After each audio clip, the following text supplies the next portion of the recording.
el proceso del cuerpo se llama esta enseñanza. A veces me cuesta más buscar el título que hacer el bosquejo, hermano, pero bueno. Lo que importa es el contenido del mensaje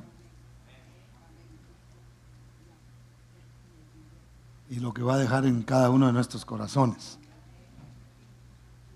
1 Corintios, capítulo 12, versos 12 y 13.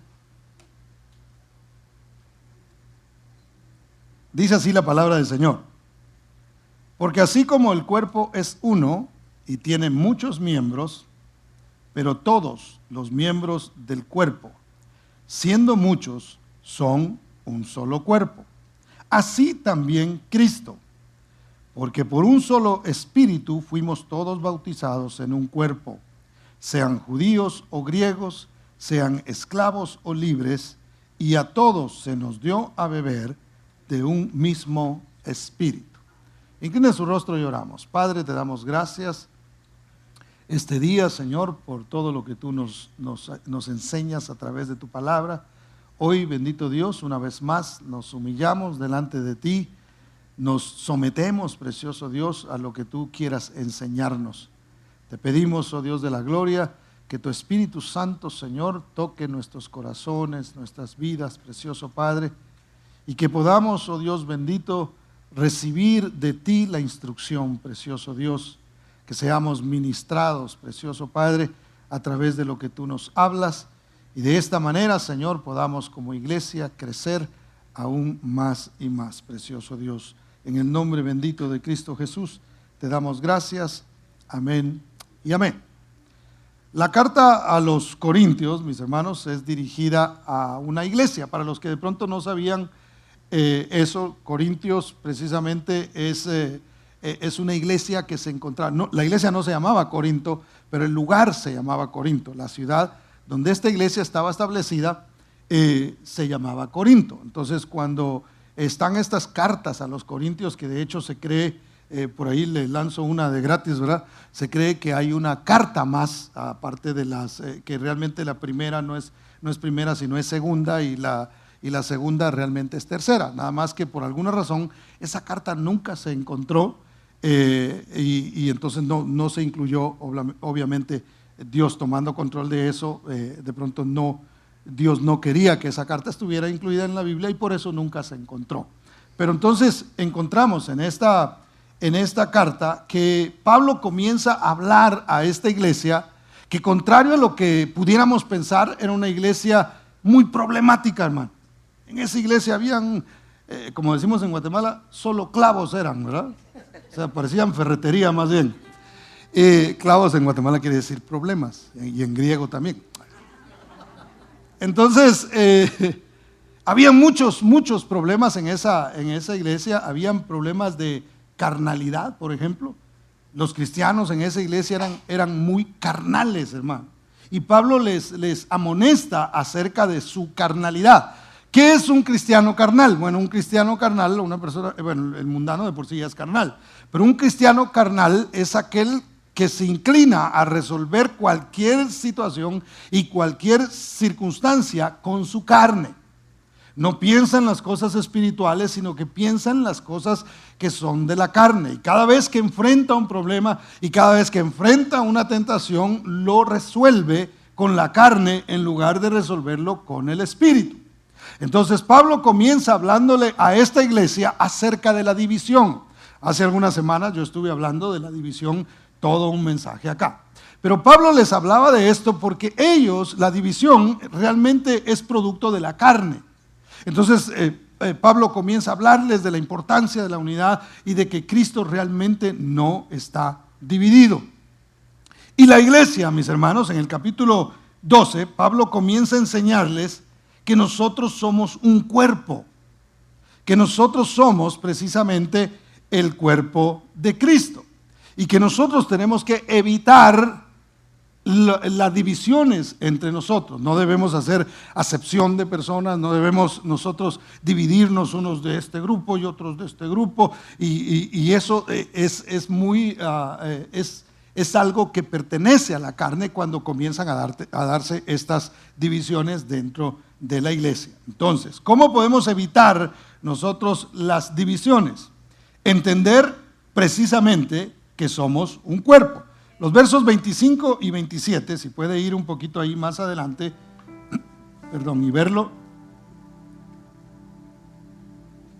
Versos 25 al 27, y 27, se brinca el 26 y lee el 27. Dice: para que no haya desaveniencia quiere decir división, en el cuerpo, sino que los miembros todos se preocupen los unos por los otros.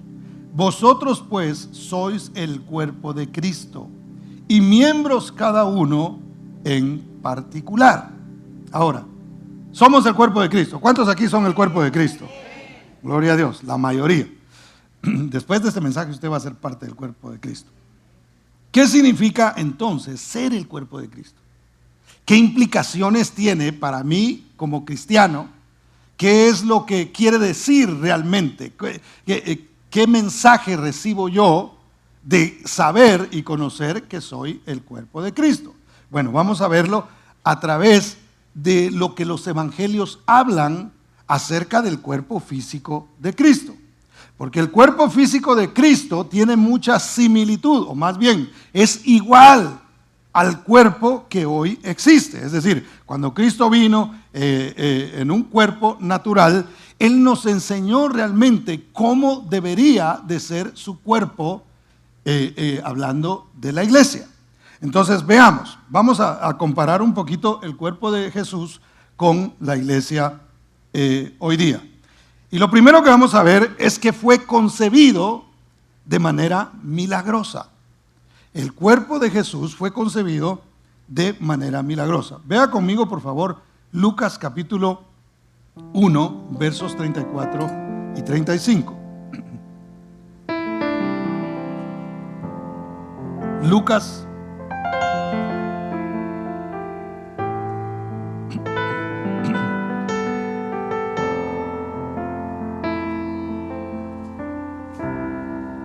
capítulo 1, versos 34 y 35, dice así: entonces María, la madre de Jesús, dijo al ángel: ¿cómo será esto?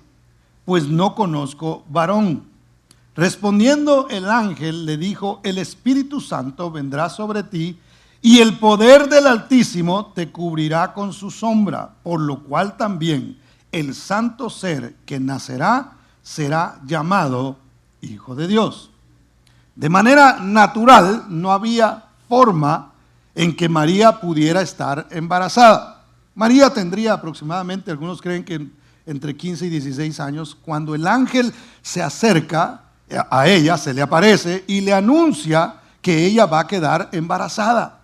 Entonces ella dice: ¿cómo va a ser esto? Porque yo no conozco varón. Y cuando la Biblia habla de que no conozco varón, no se refería a que ella nunca había visto un varón, sino que se refería a que ella no tenía ningún tipo de relación sexual con un varón. Entonces ella dijo: yo no tengo relaciones sexuales con ningún varón. ¿Cómo es esto que yo voy a quedar embarazada? El ángel entonces le explica y le dice: lo que va a suceder es que el Espíritu Santo vendrá sobre ti y con su sombra te va a cubrir, y entonces se va a producir un milagro en tu vientre, que alguien va a nacer, y este santo ser será también llamado Hijo de Dios. Entonces usted ve lo milagroso del nacimiento de Cristo, del embarazo que esta mujer tiene. Ahora, muy interesante la disposición que María tuvo, porque dice la Biblia que más adelante, que la misma María, usted lo puede leer después en su casa, que María le dice: hágase con tu sierva conforme a tu palabra, es decir, conforme a lo que has hablado, que se haga en mí. Y nosotros como creyentes, hermanos, nacidos de nuevo, cuando la semilla de la palabra es puesta en nuestras mentes, en nuestros corazones, tiene que haber disposición para que Cristo nazca en nosotros en el sentido de que va transformando nuestra vida, nuestro carácter va siendo cambiado, nuestra forma de ser es transformada. Tiene que haber una disposición. Así como María le dijo al ángel, nosotros tenemos que decirle al Señor este día y decirle al Espíritu Santo, hay disposición en mí para que desaparezca mi carácter, para que desaparezca mi naturaleza y en mí sea creada la naturaleza nueva según el Espíritu, y así Cristo aparezca en mi corazón. Tiene que haber una disposición. Dios no te va a agarrar a la fuerza y te va a cambiar, hermanos, si tú y yo no tenemos esa disposición. Tiene que haber esa voluntad de parte nuestra. Ahora, la iglesia es formada de la misma manera. Cada congregación que se levanta, hermano, debe ser un milagro de Dios. Yo les he platicado a algunos de ustedes, y para aquellos que no lo han escuchado, cuando nosotros íbamos a comenzar la iglesia, quien era mi pastor en ese momento, con muy buena intención, me trajo, había llegado un consultor de iglesias, porque ahora existe eso, que le dicen a la gente la estrategia y la manera en que una iglesia se debe levantar. Entonces incluso yo fui a recibir más bien un curso para pastores que iban a comenzar. Las instrucciones muy buenas, pero realmente no es eso lo que va a levantar una congregación. La congregación también nace de una manera sobrenatural, de una manera milagrosa. Es un milagro que una familia que comenzó en la casa, hermano, que comenzamos en la sala de la casa, que yo les he contado que mandé a comprar un sillón así de esos así largos, y para poder sentar los 12 que iban a llegar ahí, ¿verdad? Como 10, 12, y me acuerdo que hasta me dieron un sillón más pequeño, me mandaron uno más pequeño, y yo le llamé al que me lo vendió y le dije, hermano, me mandaste el sillón que no era, en este no me va a caber la mega church, le dije yo, ¿verdad? Y ahí, hermano, en la casa nosotros comenzamos y lo que ahora nosotros podemos ver es un milagro de Dios. Mire, si alguien viene conmigo y me dice, a ver, ¿cómo has hecho para que la iglesia?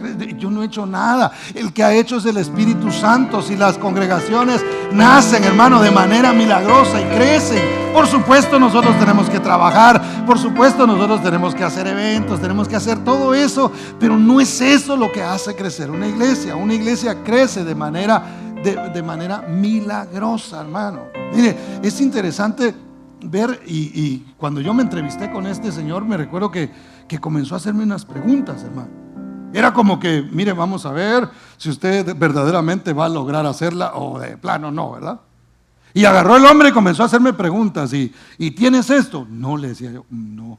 Y mira, ¿y ya viste el lugar donde vas a abrir la iglesia? No, ni idea, le decía yo. Y mira, y como a qué gente le quieres tirar. O sea, tienes que hacer un estudio demográfico de la ciudad para que tú sepas realmente dónde está la gente que vas a tener. Y yo, no, nada de eso. ¿Y tienes dinero? Me dijo, menos, le dije yo. Y hermano, cuando me di cuenta no pasaba el examen. Yo no calificaba. Y eso es lo bueno. Porque cuando uno no califica, entonces la gloria es del Señor. La gloria es de Dios. Y Dios es el que lo hace de manera milagrosa. Mire, ¿sabe qué me dijo ese hombre de verdad? Me dijo algunas cosas buenas, pero entre las cosas que me dijo, está en tu corazón. Pero dale, a ver. Así como que, dale pues. La iglesia es un milagro. Todas las personas que asisten a este lugar es producto de un milagro, no de una estrategia humana, hermano, de mercadeo, no de una pirámide de que le ofrecemos puestos a la gente para que la gente se enamore y vaya hacia. No es producto de nada de eso. Es simplemente la semilla de la palabra del Señor se siembra y el Espíritu Santo viene y cubre a la iglesia y la hace germinar. Y entonces, hermano, es como una iglesia va floreciendo y nace. Tiene que ser de manera milagrosa. ¿Cuántos dicen amén? Número 2. ¿Cómo era el cuerpo físico de Jesús? Nació por medio de un milagro. Número 2, su cuerpo era perfectamente funcional. Es decir, que todos sus miembros funcionaban de manera correcta. Jesús ha sido el único ser que ha pisado esta tierra, hermano, que ha sido perfecto en todos los aspectos. Era perfecto de la coronilla de su cabeza hasta las plantas de sus pies, hermano. Él era un ser perfecto. Así fue creado el hombre al principio. Adán también fue así, pero luego usted sabe, pecó y se echó a perder. Pero Jesús era perfecto. Eso quiere decir que Él no padecía de nada, hermano. Sus miembros, sus pies, sus manos, sus ojos, su boca funcionaban de manera correcta. Jesús no andaba por ahí que se le movía una mano por ahí, porque el otro día estaba viendo en un video que me enseñó mi hija que hay una enfermedad que no permite que la gente pueda coordinar sus extremidades. Entonces de repente están así y la mano se les mueve, ¿verdad? Y creo que de alguna manera ellos tratan han hecho estos videos y ganan dinero de eso, exponiendo precisamente la necesidad que ellos tienen. Y es impresionante porque ellos están hablando y de repente gritan, o de repente se les mueve la cabeza o se les mueve un pie o una mano y no tiene, porque su cerebro no logra mandar las señales que debe mandar a sus miembros. Pero Jesús no tenía ninguno de esos problemas. Nosotros tenemos obviamente en nuestro cerebro y se mueven nuestros miembros precisamente porque nuestro cerebro está funcionando de manera correcta. Tenemos un cerebro saludable. Déjenlo repito. Tenemos un cerebro saludable. ¿Ah? Entonces Jesús funcionaba. La iglesia debe funcionar también. Mire, esto lo repito siempre porque tenemos que ponerlo en nuestro corazón. La iglesia, nosotros no tenemos una religión aquí. Nosotros no somos un grupo de religiosos que nos reunimos cada domingo. Así nos ve la gente y está bien que nos miren así, no hay problema. Pero nosotros tenemos que entender eso. Nosotros somos el cuerpo de Cristo. Y como cuerpo de Cristo tenemos que funcionar. Tenemos que cumplir con un propósito. Dios lo llamó a usted. Dios lo salvó a usted con un propósito. Usted debe cumplir, debe descubrir para qué estoy yo. ¿Cuál es la razón? ¿Por qué Dios me trajo? ¿Por qué otros no conocen y yo sí conozco? ¿Por qué estoy aquí? Tengo que entender que soy parte del cuerpo de Cristo, que tengo que hacer las cosas que Cristo hacía mientras estaba en esta tierra. Nadie ha llegado a la iglesia por casualidad. Nadie se ha encontrado con Cristo por casualidad. Dios nos llamó con un propósito. Hay que descubrirlo. Ahora, no es que todos son llamados a predicar y todos son llamados a ser pastores y todos se deben parar en un púlpito. Eso no es así, pero todos tenemos una función. ¿Cuántos miembros del cuerpo de Cristo hay aquí? Usted tiene una función y usted tiene que cumplir con esa función porque el cuerpo de Cristo no está discapacitado. ¿Me doy a entender en lo que quiero decir? Entonces, Él era completamente funcional. Ahora, la cabeza obviamente es Cristo, hermano. Efesios capítulo 1.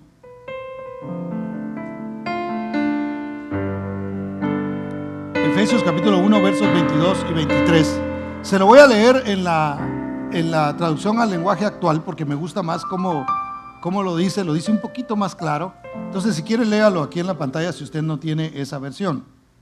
Traducción al lenguaje actual. Dice así: Dios puso todas las cosas bajo el poder de Cristo y lo nombró jefe de la iglesia. ¿Quién es el jefe de la iglesia, hermano? Eso quiere decir que ningún hombre puede ser jefe de la iglesia, ¿eh? El jefe de la... No. El jefe se llama Cristo Jesús. Dicen amén. Dice, Cristo es para la iglesia lo que la cabeza es para el cuerpo. Con Cristo, que todo lo llena, la iglesia queda completa. Entonces, la cabeza del cuerpo es donde nosotros recibimos donde tenemos toda la información, hermano. Una vez más, No podemos mover los miembros, nuestras extremidades no se pueden mover si no reciben una señal desde el cerebro.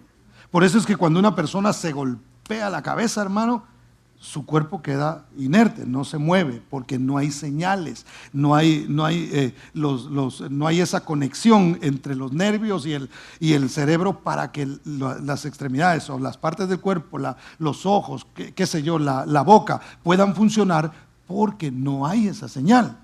Entonces, hermano, es importante que en la congregación siempre la cabeza sea Cristo. Y digo esto, hermano, porque a veces hay congregaciones, y estoy hablando de una congregación bíblica, no de que, ay, ¿cuál, pastor? Díganos, ¿cuál? No. Hay iglesias que sacan a Cristo de sus congregaciones. Lo dice la Biblia. He aquí, yo estoy a la puerta y llamo. Si alguno oye mi voz y abre la puerta, yo entraré a él y cenaré con él y él conmigo. ¿Sabe a quién se lo estaba diciendo? A una iglesia que lo sacaron y dijeron, no, nosotros tenemos un pensamiento distinto, más moderno, échele para allá. Nosotros somos la nueva generación de cristianos. Hermano, qué bueno, gloria a Dios, pero si Cristo no es la cabeza, no van para ningún lado. Así sean muy modernos y sean muy nueva generación. No sé si me voy a entender. Entonces, Cristo debe ser la cabeza de la iglesia. Cristo debe ser el que nos indica a nosotros. No aprendemos de alguien que se inventó y dijo que así era la cosa y trae una unción nueva y trae algo nuevo. No. Si es nuevo, no es de Dios, hermano. Y si no es de Dios, y si no es de Dios, perdón, no es nuevo. Porque ya todo está escrito. Porque Cristo vino y nos dio un ejemplo. Como Él vivió, es como quiere que su iglesia viva. Como Él caminó, es que Él quiere que su iglesia camine. Así como Él hizo en esta tierra, así también la iglesia debemos hacer. ¿Cuántos dicen amén? Denle ese aplauso fuerte a Cristo, porque Él es bueno. Entonces, hermano, es Él el que manda las señales. Es Él el que va a decir a alguien, mira, esto debes hacer. Hace 8 días les comentaba a los hermanos que vinieron en la mañana que vinieron aquí dos misioneras, hermano. Y cuando yo miro misioneros, hermano, a mí me dan ganas así, me siento como que soy un soldado y estoy delante de un general, hermano. Y me dan ganas de hacerles el saludo, decirles, wow. Muchachas, ¿qué edad tenían, hermano Billy? 23, 22 y 24 las muchachas. Y andan por allá, acaban de andar en Medio Oriente, una en Turquía, la otra estaba en Egipto, pero ya habían ido a Irak y creo que habían entrado en Afganistán. Hablaron un poquito tristes porque dice que ahora no se puede entrar en Afganistán, pero tienen unas ganas de ir allá a hablarle a los musulmanes que Cristo los ama, hermano. Cuando yo miro eso, digo que Dios los bendiga. Mi llamado es a ser pastor. Si Dios me hubiera llamado a ser misionero, allá me hubiera metido también, hermano. Yo se lo aseguro. Soy pastor porque Dios me llamó a ser pastor. Pero quien manda las señales es el Señor. Y dice, hey, este miembro del cuerpo lo necesito allá en el Medio Oriente, que vaya. Y van esas jóvenes valientes a predicar la palabra, a meterse allí en zonas de guerra, donde caen bombas, hermano, donde hay balazos por todos lados. Ahí están metidos. El Señor manda la señal a través de su Espíritu Santo y envía a esta gente a que cumpla el propósito. ¿Todos debemos ser misioneros? No. Bueno, en un sentido sí, ¿verdad? Porque debemos predicar la palabra donde quiera que Dios nos puso. Pero es el Señor. Entonces a veces se levantan congregaciones con cierta peculiaridad. Hay que respetar. Tenemos aquí en las mañanas el pastor que predicó el otro día. Algunos de ustedes lo vieron. El americano. Él es pastor de una iglesia de bikers, hermano. De motoristas, ¿verdad? A mí no me llamó el Señor a ministrar los motoristas, porque no aguanto con la moto, pesan mucho. Pero él sí, el Señor le tocó el corazón para alcanzar ese grupo de gente que yo no puedo alcanzar. Entonces, hermanos, somos un cuerpo. Dios nos ha escogido a cada miembro. ¿Para qué? Para que cumplamos con ese propósito. Porque alguien pudiera ver al hermano así con su chaleco y Cristo dice acá, y cada un montón de insignias que realmente exaltan al Señor. Nada más que se ve así como, el otro día vino a traer a su esposa, porque vino su esposa al servicio de mujeres, que por cierto estuvo muy bueno, muy bonito. Felicidades a las mujeres, hermano. Denle un aplauso al Señor por el ministerio de mujeres aquí en la iglesia.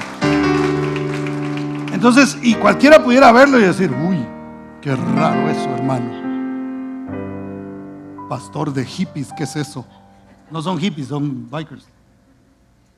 Entonces, nosotros tenemos que aprender que el Espíritu Santo es el que manda señales. Y dice a cada quien qué es lo que debe hacer. Es tarea nuestra descubrir, estar dispuestos, estar disponibles, como lo estuvo María, para decir, Señor, que se haga conforme tú quieres. Yo quiero hacer lo que tú me digas. Hermano, muchas veces en el pastorado a mí no me daban ganas de entrarle. Hasta me acuerdo que con un hermano le dije, hermano, la verdad me da miedo, le dije. Ahora éntrele, me dijo, porque ya se salió de la iglesia. Y era de allá donde yo salí. Ahora ya le dio, ahora no mire para atrás, váyase adelante. Y Dios usa a cualquier persona para hablarle a uno, hermano. Dios usa sus instrumentos para decirle, esto quiero que hagas, te estoy mandando la señal, tienes que obedecer lo que yo te estoy diciendo. Tuve que dejar atrás un montón de cosas, tuve que acabar con amistades que tenía, hermano, no porque yo quisiera, sino porque obviamente se apartaron de mí a la hora que yo empecé el ministerio. Tuve que dejar todo eso atrás. ¿Para qué, hermano? Para obedecer la señal que Dios estaba mandando y diciendo, ahora vas a comenzar el ministerio. ¿Cuántas dan gloria al nombre del Señor? Entonces, el cuerpo de Jesús, número 3, fue amenazado desde su nacimiento. Mateo capítulo 2, versos 13 y 14 nos habla a nosotros del momento en el que Jesús estaba todavía muy pequeño y Herodes mandó a matar a todos los niños. A mí me llama la atención porque este era rey de Judá. O sea, no fue un egipcio cualquiera, no fue un romano, fue uno del mismo pueblo, aunque él tenía mucha influencia romana, pero él mismo fue el que mandó a matar. Él dijo, no, me van a quitar el puesto acá, supuestamente es el rey de los judíos, entonces yo voy a matar a todos los niños que hay. Pero mire qué bonito cómo el Señor actúa. Mateo capítulo 2, versos 13 y 14, dice, después que partieron ellos, es decir, los reyes del oriente, he aquí, un ángel del Señor apareció en sueños a José y le dijo, levántate y toma al niño y a su madre y huye a Egipto y permanece allá hasta que yo te diga, porque acontecerá que Herodes buscará al niño para matarlo. Entonces, desde el momento en que Jesús iba a surgir, que él ya había nacido, desde pequeño, hermano, ya había una amenaza de muerte para él. Entonces, cuando algo es de Dios, va a ser amenazado, hermano. Va a haber gente que no quiere que tú cambies, por ejemplo. Se van a enojar porque tú estás cambiando. Se van a enojar. Un hermano me testificaba esta mañana que a él lo atacan mucho, dice, porque ay, desde que eres cristiano ya ni una caguama quieres, le dicen, ¿verdad? Porque en eso andaba él antes. Y hay gente que se enoja y a veces van a querer, qué sé yo, no solamente esos comentarios, sino circunstancias que van a pasar en tu vida, van a querer apagar y van a querer matar tu fe, hermano, van a querer acabar con la obra que Cristo está haciendo en tu vida. Entonces, cuando algo está naciendo de Dios, va a tener oposición, hermano. Yo me acuerdo de una persona que me llamó cuando recién íbamos a empezar la iglesia. Todavía no teníamos local, todavía nos reuníamos en la casa. Y me habló y me dijo, fíjese que yo estaba pensando ir allá con usted, me dijo. Pero alguien me llamó y me dijo unas cosas feas de usted, me dijo así, ¿verdad? Y yo en mi mente dije, ¿y para qué me las cuenta? Lo peor que me dijo quién era el que había dicho, hermano. Imagínense qué prueba esa, porque uno está tratando de hacer algo bueno y luego vienen con estos comentarios y uno empieza a decir, bueno, ¿cómo hago para resolver este asunto? O sea, ¿para qué viene a amargarme la vida? Dije yo. A contarme estas cosas, no se las puede guardar. Si no quiere venir, que no venga. Y de hecho yo le dije, ¿sabe qué? No venga mejor. De veras. Mire, Para que yo diga eso, tengo que estar dirigido por Dios. Yo le dije, mire hermano, yo creo que si usted piensa y usted está poniendo atención a esas cosas, yo le aconsejo que mejor no venga aquí. Si usted está buscando una iglesia, hay muchas en la ciudad. Vaya, visite donde usted sienta que el Espíritu Santo le da testimonio, ahí quédese y adore a Dios y sirva a Dios. No venga aquí porque usted va a estar pensando, me va a oír predicar y usted va a estar pensando, me acuerdo lo que me contó aquel. Le dije, yo no me voy a poner a explicarle a usted de que sí, sí, no, que no sé qué, que no sé, un montón de cosas que le habían dicho, hermano. Entonces, cuando algo está queriendo surgir, va a haber gente que lo quiere matar. Había gente que me llamaba y me decía, oiga, yo no sabía que usted era pastor. Se enteraron 2 años más tarde. Porque se encontraban con gente y les decía, y aquel hermano, aquel que dirigía la alabanza y cantaba y a veces predicaba, ¿qué se hizo? Vive en California, allá en el norte, le decían. Para que la gente no nos visitara, hermano, era terrible. Hay gente que se enoja porque se abran otras iglesias. Una grande tenemos aquí a la vuelta, Gloria a Dios por esa iglesia, es americana. Pero ahí está. Y yo creo que hasta tienen servicio en español también. Está una aquí al otro lado. Está otra allá. Está Alcance Victoria también. Creo que es en inglés también la que está ahí. Y por ahí parece que están abriendo otra. Gloria a Dios. Que se abran más iglesias, hermano. Si esto no es un negocio, esto no es un negocio, esto no es que, ay, y si me llevan los miembros. La gente es de Dios, hermano. La gente le pertenece a Cristo. Nosotros no hemos entendido que somos un cuerpo. Cuando yo encuentro a alguien que tengo rato de no ver, hermano, y de pronto por alguna razón está en otra iglesia, hermano, yo, ahí viene, traidor. No. Es más, a veces he ido a buscar a la gente porque sí me ven así como con vergüencita. Ahí está el pastor donde iba yo antes. Y yo me acerco, yo los abrazo. ¿Cómo están? Dios les bendiga. Qué bueno verlos. Somos el cuerpo de Cristo. Yo aquí no tengo marcado a nadie. ¿Sabe? La única marca que usted tiene es la del Espíritu Santo. Esa es la marca que usted tiene. Usted le pertenece a Dios. A Dios le pertenece su vida. ¿Cuántos dicen amén? Pero van a querer, cuando algo es de Dios, lo van a querer detener, hermano. Van a querer matarlo antes de que florezca. Pero como las cosas son de Dios, hermano, es Dios el que decida. Y aunque se levanten y hablen lo que digan, lo que quieran, la iglesia, es más, la iglesia va a seguir sufriendo ataques, hermano, y la van a querer detener. Pero es de Dios, Dios la sostiene. ¿Cuántos dicen amén? Denles aplauso fuerte a Cristo.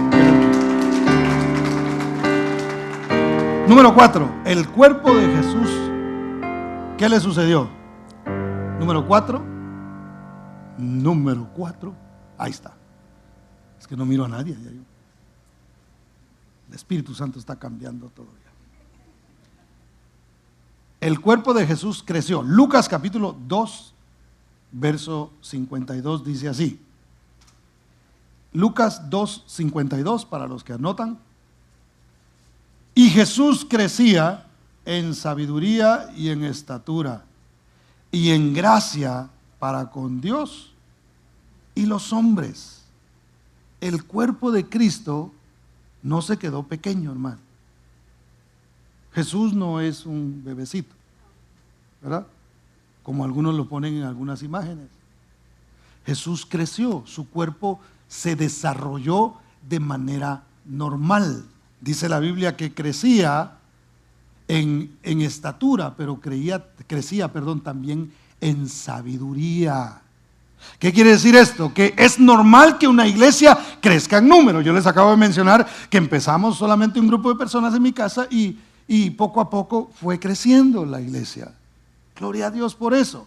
Pero no solamente se debe crecer en tamaño, hermano, porque imagínense, crecer en tamaño y no crecer en sabiduría es como que el cerebro no se desarrolle y se crece y se está bien grande, pero se sigue siendo un bebé.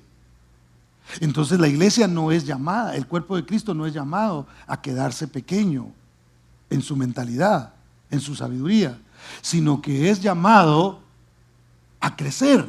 debemos crecer en sabiduría. ¿Cómo se crece en sabiduría, hermanos? Se crece en sabiduría a través de la palabra del Señor. Por eso es muy importante que nosotros crezcamos en el conocimiento de Dios a través de su palabra, porque a través de la palabra adquirimos una sabiduría que no es de este mundo. La sabiduría de este mundo, en un 90 y tantos %, hermano, siempre irá en contra de la sabiduría de Dios.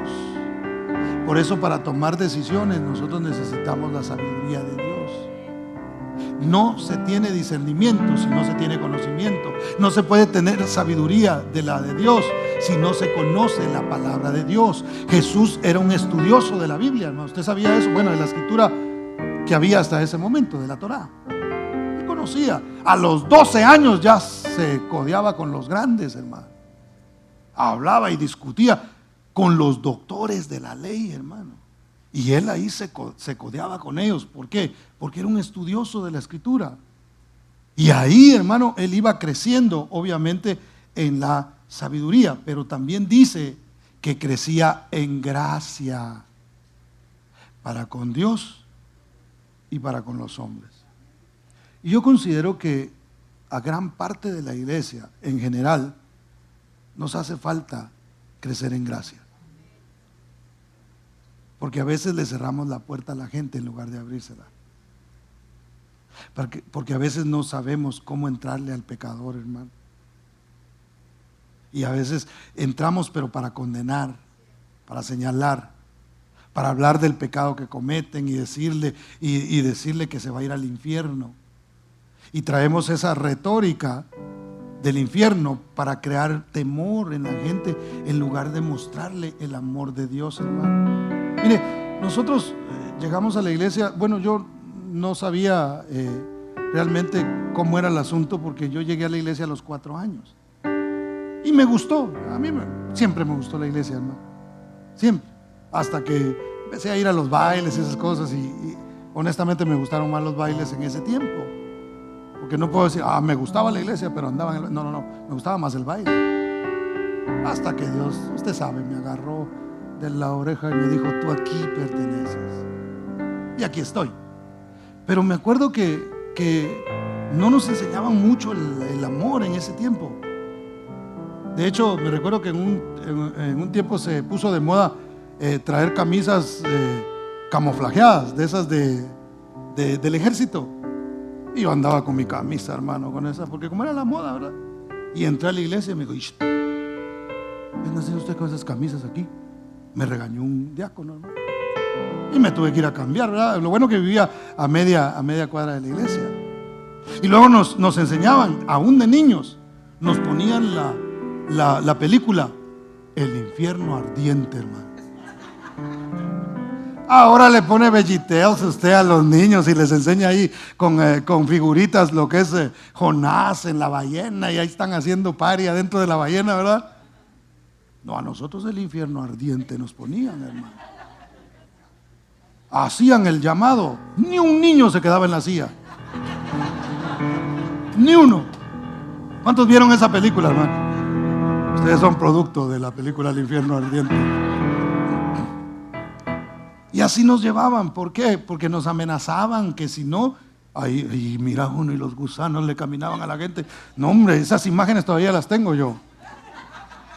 Todavía sueño, a veces despierto. No es cierto. Y el Señor me liberó. Pero amenazados nos tenían, hermano. No nos mostraban el amor, no nos mostraban la gracia de Dios.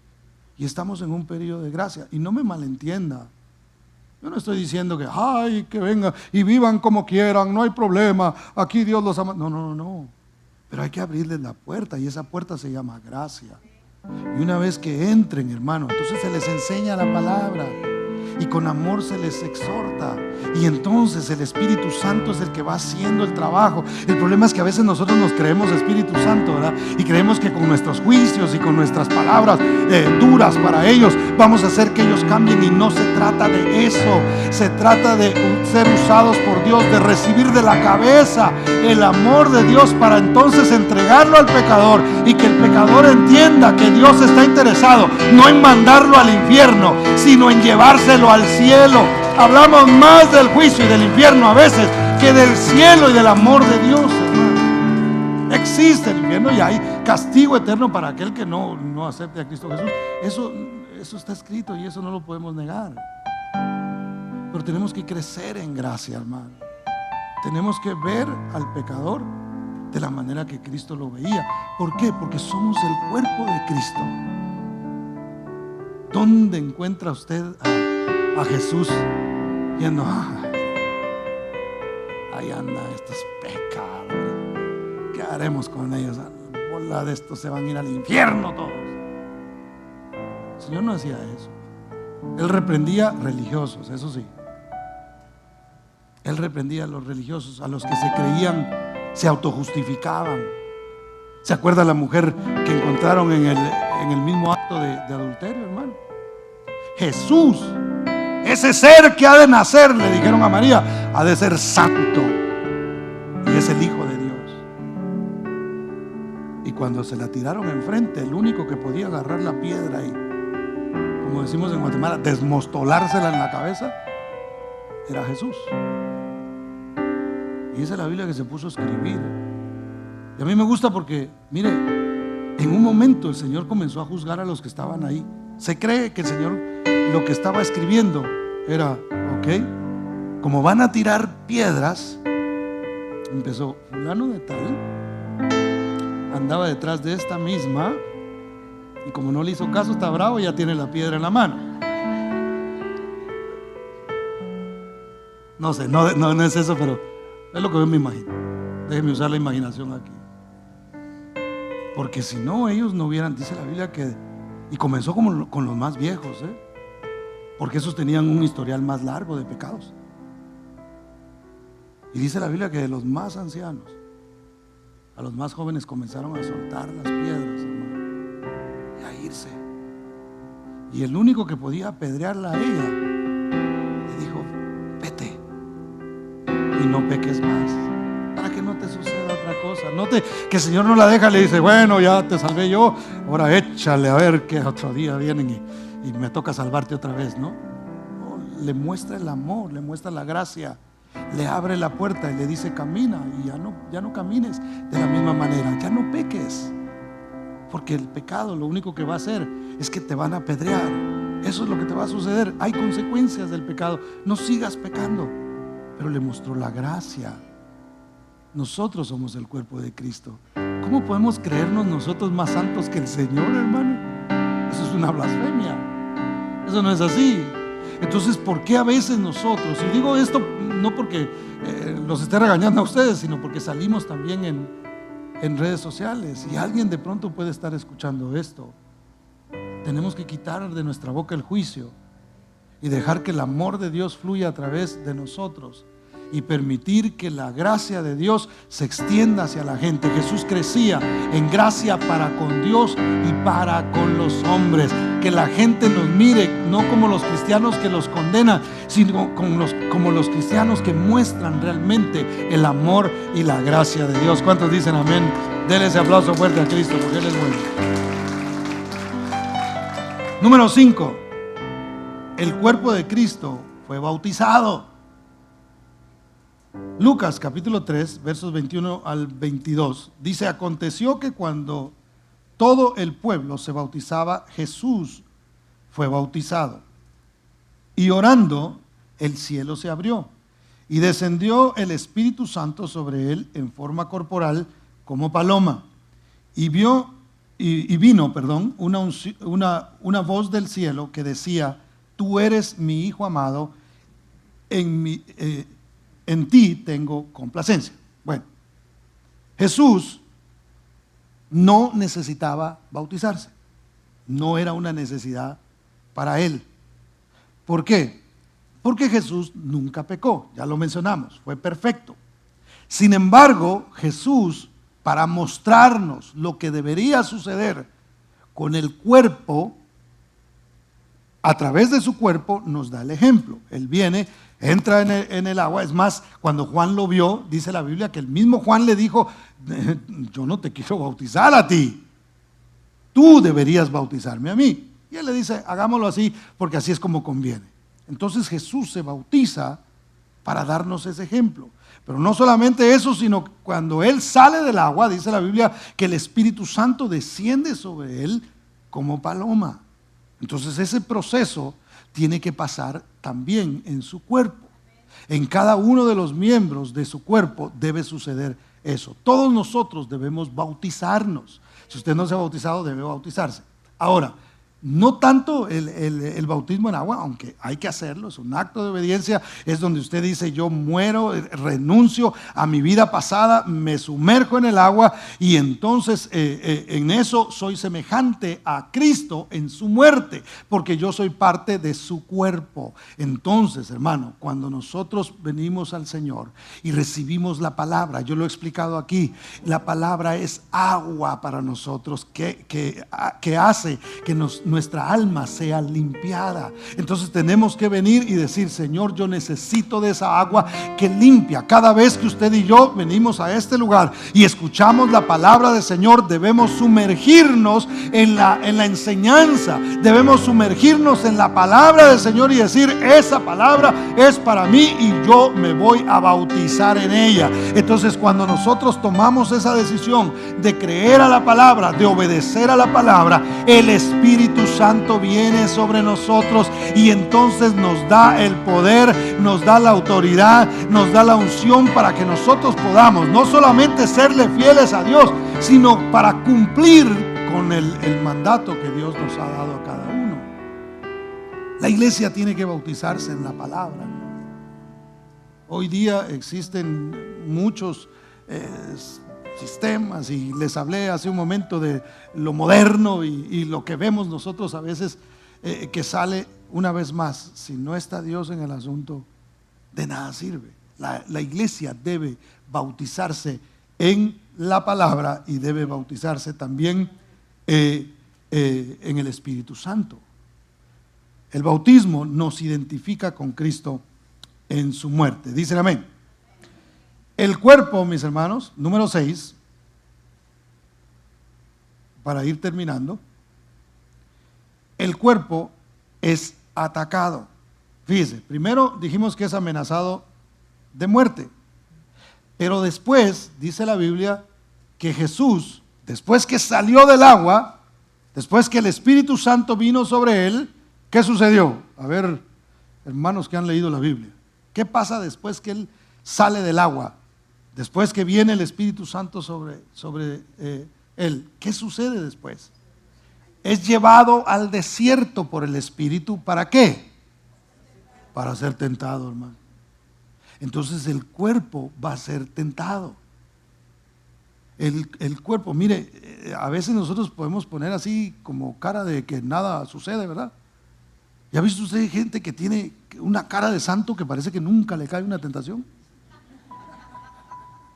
Nunca piensa mal de nadie, nunca mira mal, nunca dice cosas que no debe. O sea, parece que camina así y dan una cara así como de, no, hombre, hermano, dan ganas de no sé, prenderle una vela. Ay, así. Y a veces puede haber ese pensamiento de que nada sucede. Realmente no es así. La iglesia va a ser tentada. El cristiano va a ser tentado. Y más el que se dispone a ser usado por Dios. El que dice: yo tengo un propósito, yo quiero servir a Dios, va a ser atacado, va a ser tentado por el enemigo. El enemigo va a querer venir sobre aquellos que se levantan. Hay gente que dice: mire, hermano, cuando yo no iba a la iglesia nada pasaba, y ahora que voy a la iglesia y ahora que sirvo, qué montón de cosas me están sucediendo.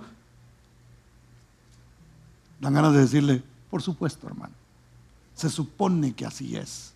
Eso es lo que pasa. Entonces, cuando usted está tratando la manera de cumplir el propósito de Dios, siempre habrán tentaciones que van a venir a su vida. ¿Para qué? Para tratar de detenerlo, para tratar de decirle que usted no debe hacer lo que Dios le está mandando hacer. Tenemos que resistir al diablo, así como lo hizo Jesús con la palabra. La Biblia dice: resistir al diablo y huirá de vosotros. Tenemos que pasar esa prueba como iglesia. A veces vendrá tentaciones a la iglesia como cuerpo, hermano, como cuerpo.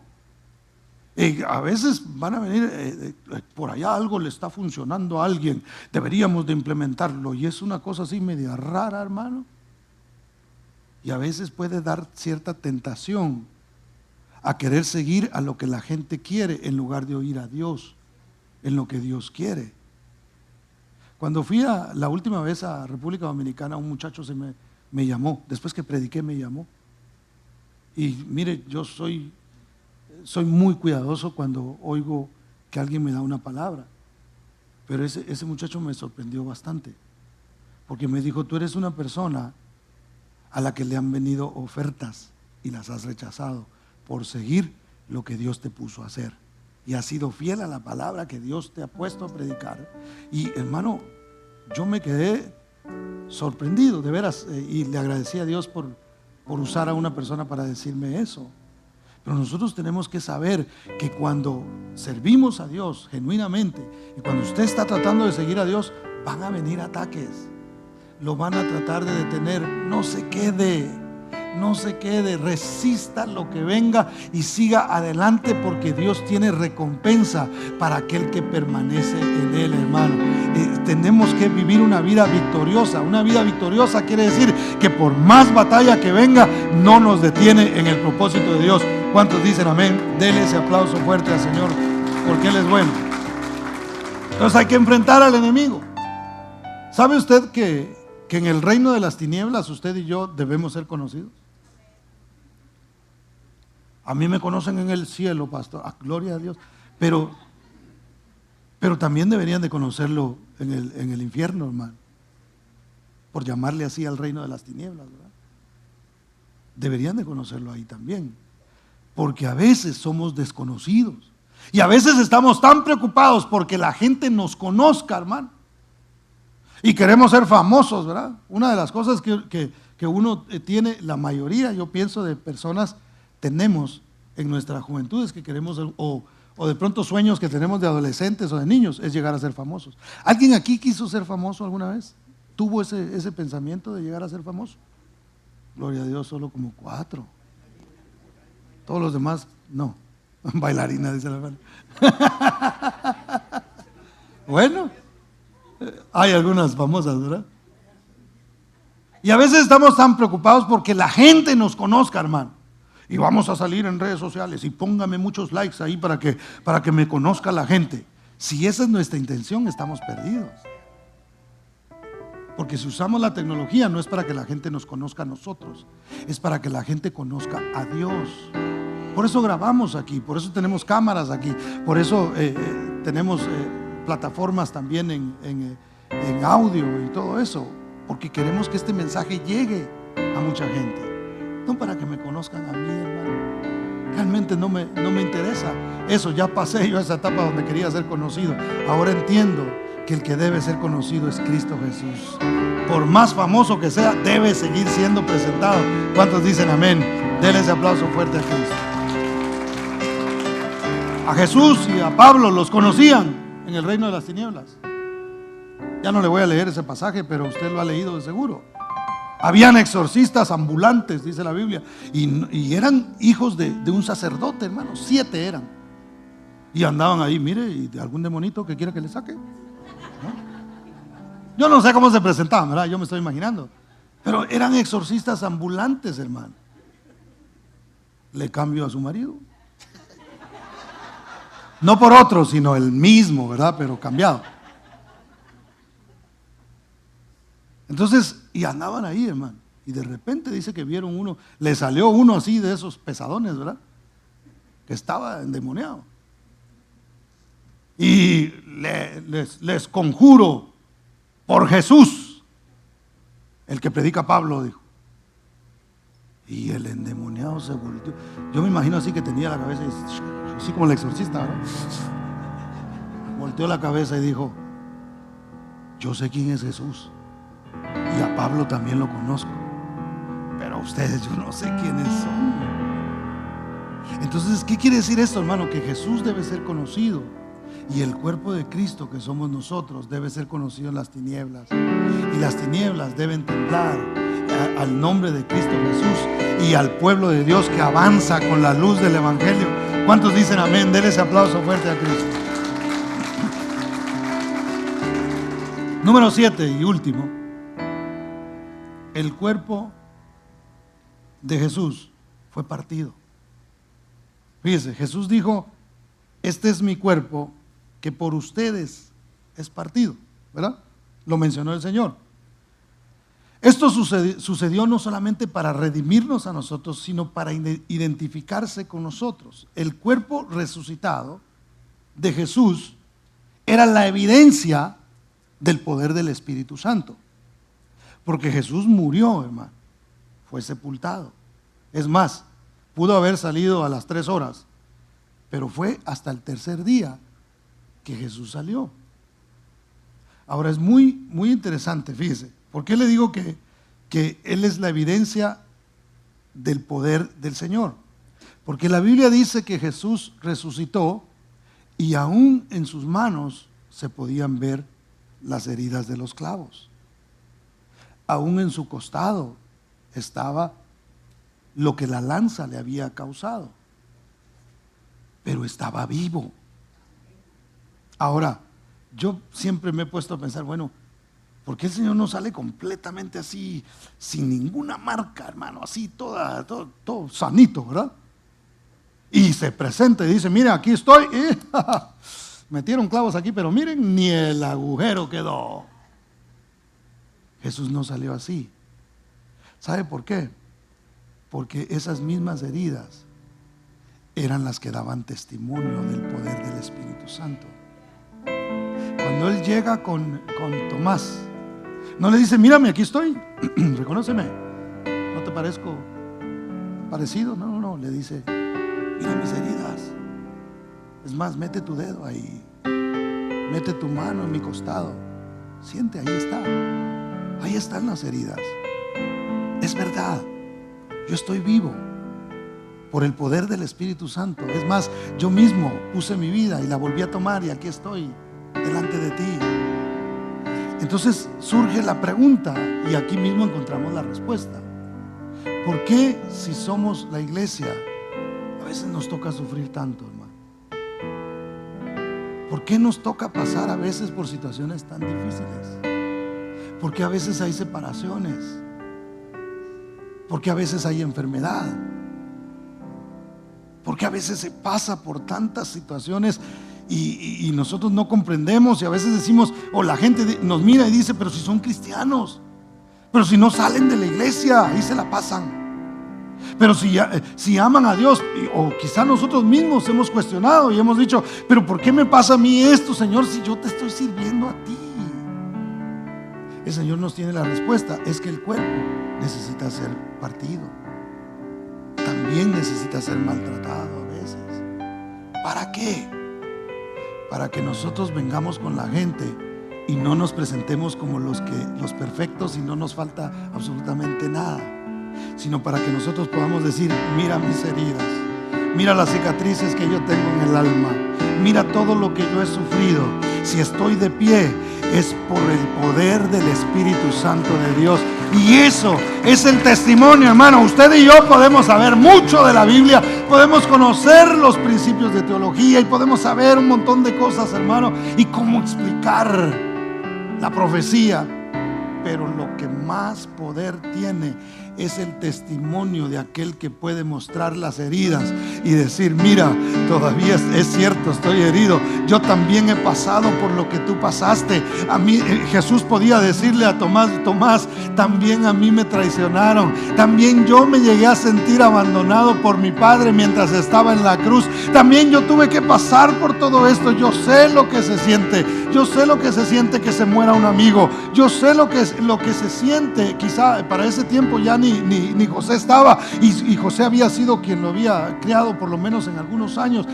Ya no estaba, posiblemente ya se había muerto. Jesús había sido experimentado en todos los quebrantos, hermano. Él sabía lo que era estar quebrado, y sus heridas eran las que daban testimonio de que aún esas heridas no habían podido derrotarlo, no habían podido matarlo, no lo habían podido detener en la tumba, sino aún de la misma tumba Él se había levantado al tercer día. día. El cuerpo de Cristo va a ser golpeado. El cuerpo de Cristo va a pasar por muchos procesos, entre ellos el ser heridos, pero son esas mismas heridas las que dan testimonio del poder de Dios. Muchos mártires han existido en el mundo, hermano. Mucha gente ha muerto. Mucha gente ha dado su vida. ¿Sabía usted que Corea es uno de los países que más misioneros manda? Hermano, las convenciones, yo les he contado, las convenciones de misiones ahí, eso es pero tremendo, una cosa impresionante. Se preocupan mucho por las misiones. Es más, ellos ya casi no mandan coreanos a las misiones porque ya no los dejan entrar. En cuanto le ven los ojitos, dicen, no, este no entra. Por eso es que preparan en todo el mundo gente, hispanos y americanos, que vayan y prediquen la palabra. Ellos se dedican a preparar a la gente. ¿Sabe cómo era en Corea antes? Eso es ahora. Pero ahí no se podía predicar. Es más, hubo un misionero que cuentan que llegó en un barco. Yo no sé cómo se enteraron que él era misionero. Puso los pies en la arena y ahí lo mataron. Y dicen que ahí mismo hicieron un hoyo y lo enterraron. Ellos no sabían lo que estaban haciendo. Porque si la semilla cae a tierra, hermano, trae mucho fruto. A mí no me extrañaría que ese que murió ahí, su ministerio fue morir. Llegó y murió. Misionero muerto en la playa, ahí está, enterrado, ahí quedó. Hermano, pero el fruto fue un montón de misioneros que se levantaron.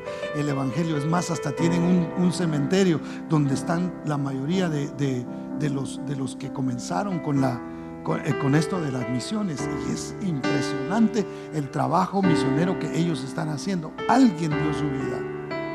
Una familia quedó sin un hermano, sin un primo, qué sé yo, sin un familiar, y lloraron. Pero el Señor dio fruto a lo que ahí había sucedido. Entonces, ya me entendió lo que le quiero decir. Vamos a ser heridos, pero nuestras heridas no son en vano. Son para dar testimonio del poder de Dios, que no habrá nada ni nadie que pueda detener a la iglesia de Cristo. La iglesia le pertenece al Señor. Usted y yo le pertenecemos a Él porque somos su cuerpo. Él es nuestra cabeza. En los últimos tiempos habrá persecución sobre la iglesia, hermano, pero nosotros nos mantendremos de pie y mostraremos el poder de Dios, porque a Él le pertenecemos y en sus manos nosotros estamos. ¿Cuántos dicen amén? Póngase de pie, por favor.